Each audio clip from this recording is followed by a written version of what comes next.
Hello, everyone. My name's Dr. Paul Richardson, and I serve as the R.J. Corman Professor of Medicine here at Harvard Medical School, and also as the Clinical Program Leader and Director of Clinical Research at the Jerome Lipper Multiple Myeloma Center at Dana-Farber Cancer Institute in Boston, Massachusetts. And it's a pleasure to join you today on one of our Multiple Myeloma Hub conversations.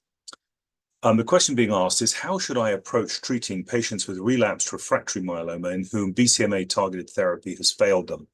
And this can, of course, take various forms. They may have unfortunately progressed after CAR T therapy, perhaps one of the more worrying scenarios.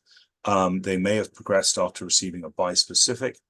And of course, given the recent resurgence of the value of the antibody drug conjugate belantamab mafodotin, appropriately based on really striking results from 2 pivotal phase 3 trials, how would one then think about a patient who's relapsing after belantamab mafodotin?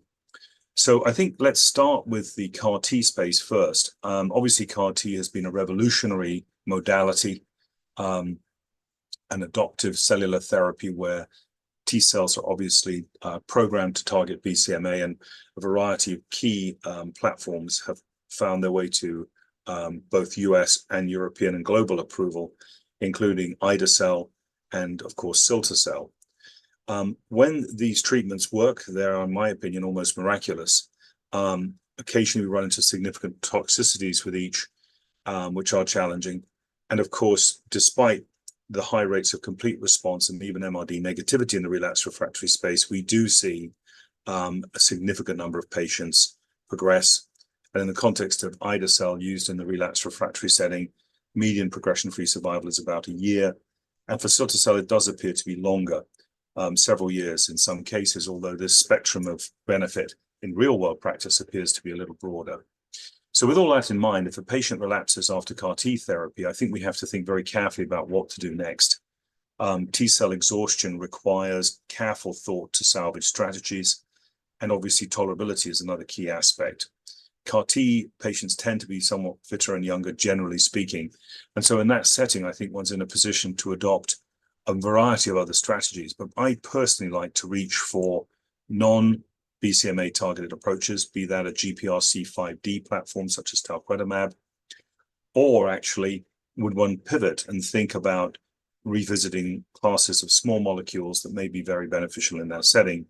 Certainly in the clinical trial scenario, we've been very struck by the value of next generation novel agents such as the cell mods, and in particular mezigdomide-based approaches, which in my own clinical research experience have been particularly promising in the face of CAR T treatment failing a patient. There are a variety of other thoughts to consider, of course, and this all depends on the patient. One can revisit antibody combinations from previous use, for example. So, of course, I'm referring to CD38. So if someone's had prior daratumumab, one might want to think about isatuximab-based platforms, but in combination to rescue a patient and so position them to be able to move on to next steps. One obvious platform, because the T-cell compartment may be exhausted, is, of course, the use of an antibody such as elotuzumab, which targets natural killer cells through the activation of SLAMF7. So I think that particular platform, combined with pomalidomide or other agents like it, in combination with, say, another drug such as a proteasome inhibitor, recognizing that the platform of PVD-ELO has been shown to be both safe and effective in phase 2 studies, is another sort of rational thought. Selinexor as an XPO1 inhibitor, I think has considerable appeal in the setting of CAR T failure because of the data suggesting that it can actually augment T-cell responses, and of course it's entirely non-cross resistant. But one would want to, of course, combine that with other strategies. So CAR T on the one hand is challenging, but nonetheless salvage options exist. Bispecifics, I think, generate a somewhat different space in the sense that after one particular bispecific approach, where you're using a T-cell engager such as teclistamab has failed a patient, what would you then do? Well, I think obviously we do know one thing, which is that using bispecifics first and then moving to CAR T in fairly short order, the benefit from the CAR T that follows the bispecific may be diminished. And it may be less true if you've got an ability to push that CAR T further out. But suffice to say, we usually think of putting the CAR T first before the bispecific in general terms in the appropriate patient, recognizing in many patients CAR T may not be feasible for a variety of reasons. That being said, in the context of a bispecific failing a patient, it isn't unreasonable to consider an appropriate CAR T platform, particularly if it's a different target. And in this regard, obviously, the research opportunities land right now with GPRC5D targeting approaches as one example. Conversely, in the approved space, we have, again, talquetamab as a really, I find, very, very effective T-cell engager therapy, especially after BCMA targeting approach has been tried and ultimately run out of steam. One has to be, however, very aware of its side effect profile, which from a quality of life point of view for a patient can be challenging.